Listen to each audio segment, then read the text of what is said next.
जय हिंद, नमस्कार, स्वागत है आप सभी का लाइव टाइम्स पर। मैं हूं अजय झा। कल रात एक चेतावनी दी गई थी और आज सुबह वो सच साबित हो गई। पूरा यूक्रेन दहल उठा, कीव छलनी हो गया। लेकिन इस बार कहानी सिर्फ यूक्रेन तक सीमित नहीं रही। मिसाइल का मलबा नाटो के सदस्य देशों में जाकर के गिरा और इसके बाद से कोहराम है कि क्या जानबूझकर पुतिन नाटो पर अटैक कर रहे हैं। सवाल यह नहीं है कि रूस ने हमला किया कि नहीं किया, सवाल यह है कि क्या यह गलती थी या फिर जानबूझकर पुतिन नाटो को उकसा रहे हैं। यह पुतिन की चाल है। दुनिया के जियोपॉलिटिकल एक्सपर्ट ज्यादातर मान रहे हैं कि यह पुतिन जानबूझकर कर रहे हैं, उकसा रहे हैं, ललकार रहे हैं। 29 जुलाई को जेलेंस्की ने अपने एयरफोर्स कमांडर अनातोली क्रिवोनोचकोक की रिपोर्ट के आधार पर चेतावनी दी। रूस ने कई दिन पहले से हमले की तैयारी कर रखी है, इस रिपोर्ट ने यह जानकारी दी। और आज रात हमला होने की पूरी आशंका है, यह भी बता दिया था। जेलेंस्की ने सीधे अमेरिका और यूरोप के नाटो सहयोगियों से गुहार लगाई कि कोई पैट्रियट सिस्टम कुछ दो, जल्द भेजो, वरना हमला हुआ तो नागरिकों की जान जाएगी। मदद तो नहीं पहुंची, लेकिन हमला पहुंच गया। पुतिन के मिसाइल पहुंच गए और एक दो नहीं, दर्जनों सैकड़ों की तादाद में मिसाइल्स एंड ड्रोन। इस तरह से हमले, इतने बड़े झुंडों में हमले, स्वॉर्म अटैक पहले नहीं कर रहे थे पुतिन, लेकिन इन दिनों कर रहे हैं। और इस पर मैंने पिछले 2-3 दिनों में डिटेल में समझाया कि क्यों पुतिन हमले तेज कर रहे हैं। एक लाइन में कहूं तो इस वक्त यूक्रेन कमजोर है। अमेरिका सुपर पावर कहने वाला हथियार के भंडार खाली हो गए ईरान में और अब हमले रोकने की ताकत नहीं बची है यूक्रेन के पास, तो इसका फायदा उठा रहे हैं पुतिन और साथ ही नाटो को भी ललकार रहे हैं पुतिन। तो जैसे जेलेंस्की ने कहा कि हमला होने वाला है और कुछ ही घंटों बाद 30 जुलाई की सुबह तकरीबन 1:18 पर कीव में धमाके शुरू हो गए। रूस ने दर्जनों बैलिस्टिक क्रूज मिसाइलें और सैकड़ों ड्रोन एक साथ दाग दिए। कीव, दीप्रो, क्रीवी रीह और पश्चिम में लिवीव तक सब कुछ निशाने पर था। सब कुछ तबाह हो गया क्योंकि अब जेलेंस्की के पास डिफेंस नहीं है, पैट्रियट नहीं है, थार्ड नहीं है और एक साथ सैकड़ों हमलों को एक रोकने की कैपेसिटी नहीं बची है। चेतावनी और हमले के बीच ये गैप बताता है कि रूस को पता था कि दुनिया देख रही है। पहले ही जेलेंस्की ने पूरी दुनिया को बता दिया था, गुहार लगा दी थी, फिर भी पीछे हटने के बजाय और बड़ा हमला बोल दिया। हाल के दिनों का सबसे बड़ा यह अटैक था पुतिन का, रूस का, जितनी तादाद में ड्रोन और मिसाइलें भेजी एक साथ। तो ये जो टाइमिंग है ये भी बता रहा है, इशारे कर रहा है कि ऐलानिया हमले कर रहे हैं अब पुतिन और सीधे नाटो को चुनौती दे रहे हैं, चेतावनी दे रहे हैं, है दम तो रोक लो, है दम तो उतर जाओ मैदान में सीधे। कायरों की तरह यूक्रेन के पीछे से छिपकर वार कर रहे हो, यूक्रेन के कंधे पर बंदूक रखकर जो वार कर रहे हो, तो आ जाओ मैदान में। ऐसा लग रहा है कि इन दिनों पुतिन अपनी मिसाइलों से, अपनी ड्रोनों से यही ललकार दे रहे हैं नाटो को। और अब यह समझिए कि कितना बड़ा नुकसान हुआ है इस हमले में। और फिर हम यह भी बात करेंगे कि कैसे नाटो देश तक मिसाइल पहुंच गए हैं रूस के, लेकिन नुकसान की तस्वीर बड़ी है। पूरे यूक्रेन में कम से कम 8 लोग एक झटके में मारे गए, 50 से ज्यादा लोग जख्मी हो गए। क्रीवी रीह के पास रादुशने गांव में एक इमारत मलबे में तब्दील हो गई, मलबे से शव निकाले गए हैं। अब हमला इतना दूर दूर तक था रूस का कि लिवीव तक मिसाइलें पहुंची, जो बिल्कुल यूरोप के सीमा से लगी हुई जगह हैं। रूस सीमा से सैकड़ों किलोमीटर दूर, पोलैंड की सरहद के बिल्कुल करीब। यानी अब जो रूस हमले कर रहा है उसकी जद में सिर्फ यूक्रेन ही नहीं आ रहे, रूस की मिसाइलें और ड्रोन सिर्फ यूक्रेन तक नहीं रुक रहे, बल्कि सैकड़ों किलोमीटर दूर पोलैंड की सरहद के बिल्कुल करीब जा रहे हैं और पोलैंड रोमानिया तक में रूस के मिसाइल और ड्रोन्स पहुंच चुके हैं। अब आपको एक मैप के जरिए मैं दिखाता हूं। ये जो आप देख रहे हैं मैप, ये रेड कलर में रशिया है, बहुत बड़ा है। रशिया का छोटा सा हिस्सा यहां पर आप देख पा रहे हैं, लेकिन रशिया इससे बहुत ज्यादा बड़ा है। मगर मुझे आपको बताना यह है कि रेड कलर में रशिया है, उसके साथ में पीले रंग में यूक्रेन है, और जो ये ग्रे कलर में जितनी भी कंट्रीज आप देख रहे हैं, ये सब के सब नाटो कंट्रीज हैं। अब जब रूस हमला कर रहा है तो रूस की मिसाइलें सिर्फ यूक्रेन तक नहीं रुक रही हैं, यूक्रेन से बाहर निकल करके अब इस नाटो कंट्रीज में घुस रही हैं। रोमानिया आप देख रहे हैं नीचे, ऊपर देख रहे हैं पोलैंड, यहां तक पहुंच रही हैं। और यही सबसे खतरनाक बना देता है रूस यूक्रेन जंग को।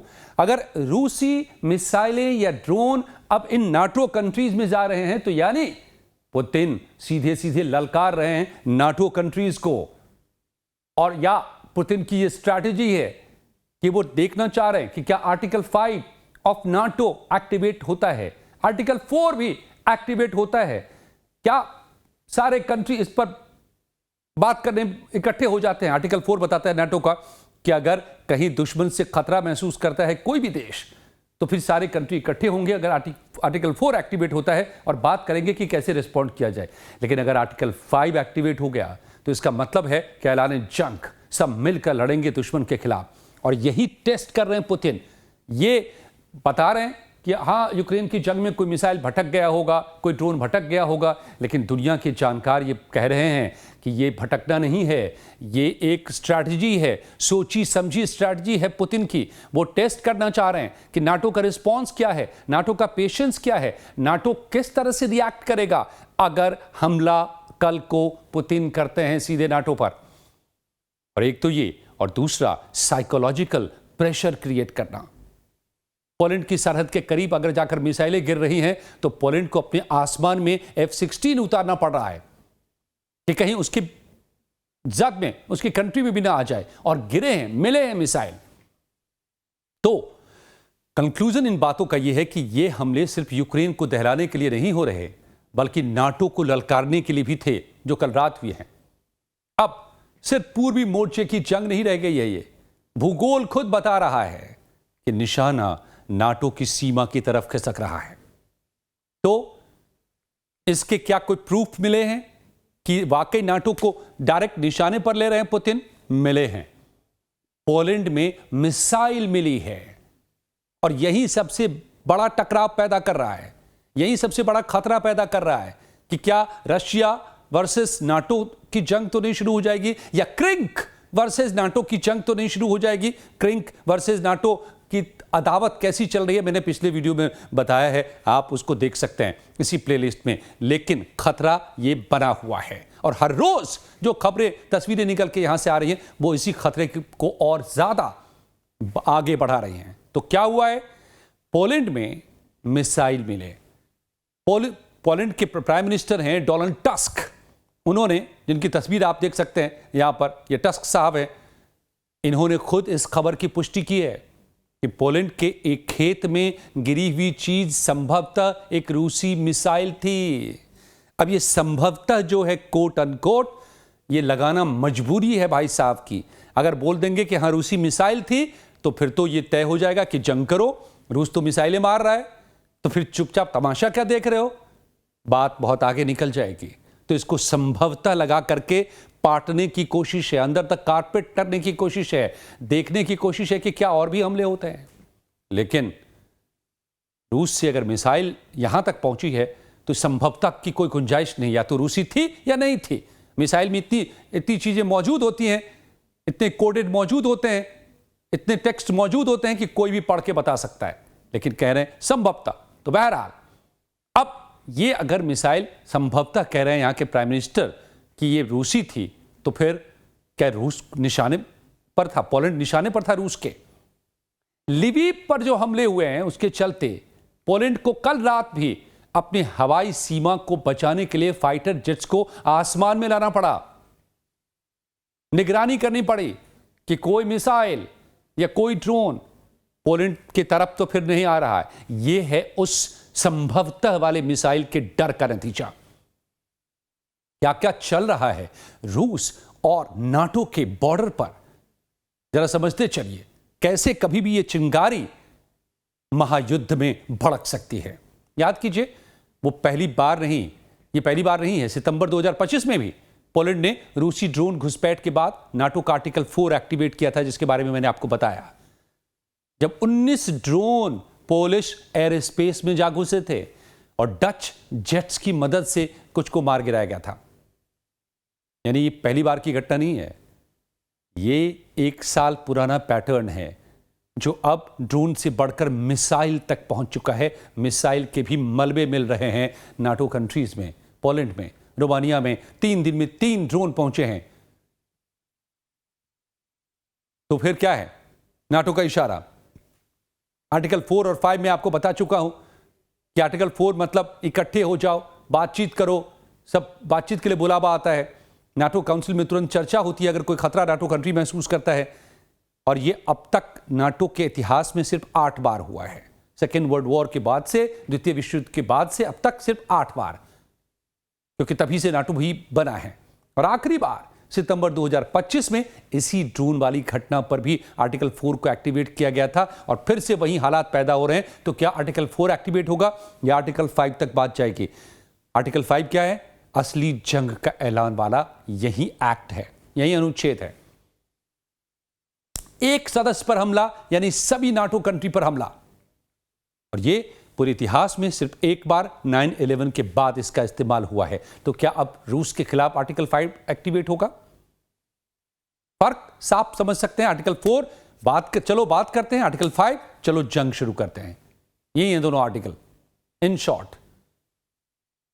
तो अब तक जो कुछ हुआ है वो ज्यादा से ज्यादा आर्टिकल 4 वाली स्थिति पैदा करता है।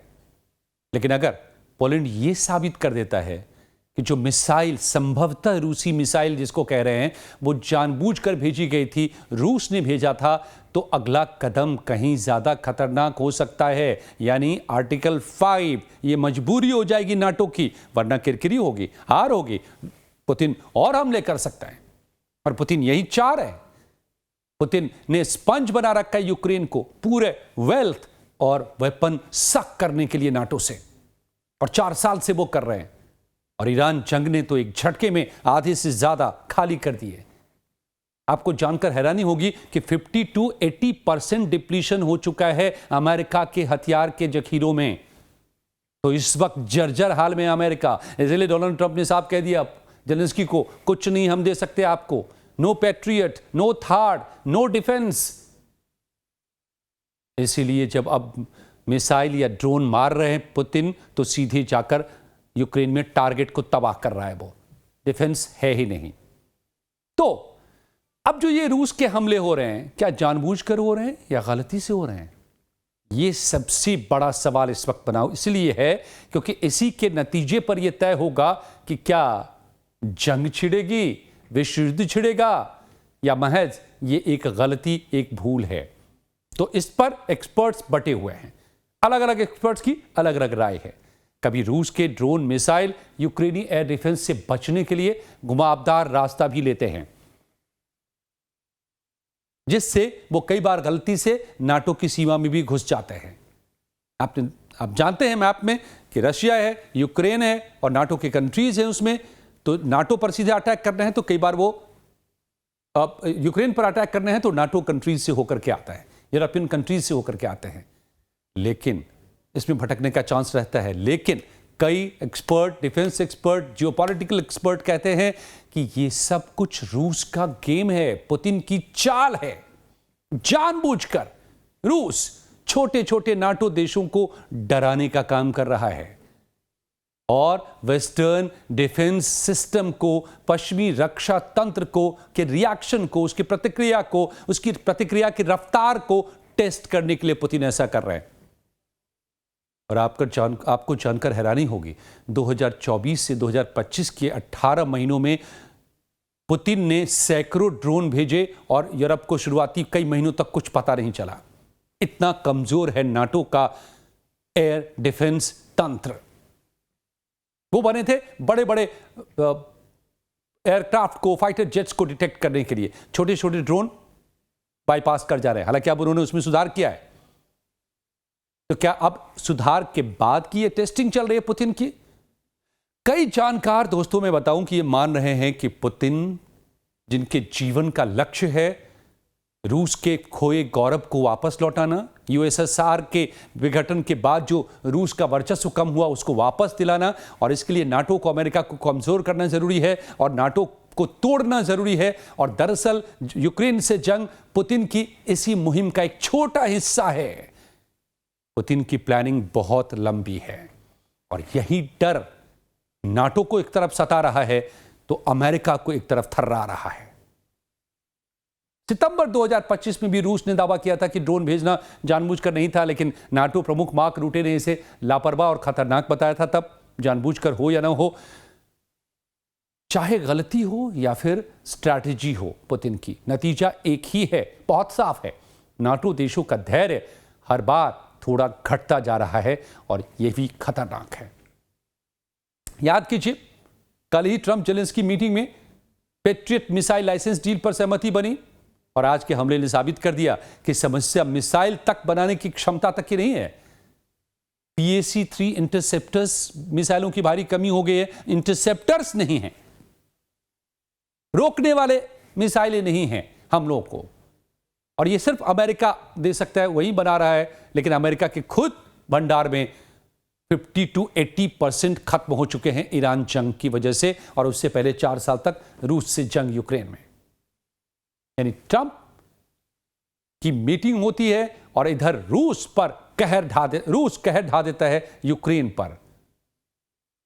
तो क्या ये सब कुछ सोची समझी प्लानिंग का हिस्सा है पुतिन का, कि तुम प्लान करो ओवल ऑफिस में बैठ करके और यहां हम तोड़ते रहेंगे तुम्हारे नाटो के तमाम हथियार को और यूक्रेन को? तो सवाल है कि क्या यह सिर्फ यूक्रेन की जंग का स्पिल ओवर है जो दिखाई दे रहा है? कभी रोमानिया में ड्रोन, कभी पोलैंड में मिसाइल, पोलैंड की सीमा तक मिसाइल, नाटो की सीमा तक मिसाइलें, ड्रोन्स, या फिर पुतिन जानबूझकर एक एक करके नाटो की सीमाओं को टेस्ट कर रहे हैं, ललकार रहे हैं? आपको क्या लगता है क्या होने वाला है? ये पुतिन के बड़े गेम प्लान के हिसाब से पहले हथियार खत्म करो, पैसे बर्बाद करो, तबाह करो, कमजोर कर दो नाटो को और फिर हमला करो की रणनीति है। और इसीलिए अब टेस्टिंग शुरू हो गई है 4 साल बाद सीधे नाटो पर। बताइए दोस्तों, आप क्या सोचते हैं? आपकी जानकारी क्या कहती है? ये भी हमें कमेंट में बताएं। और ये जानकारी अच्छी लगी है तो लाइक और शेयर जरूर दीजिए, इससे हमें मदद मिलती है। Thank you so much.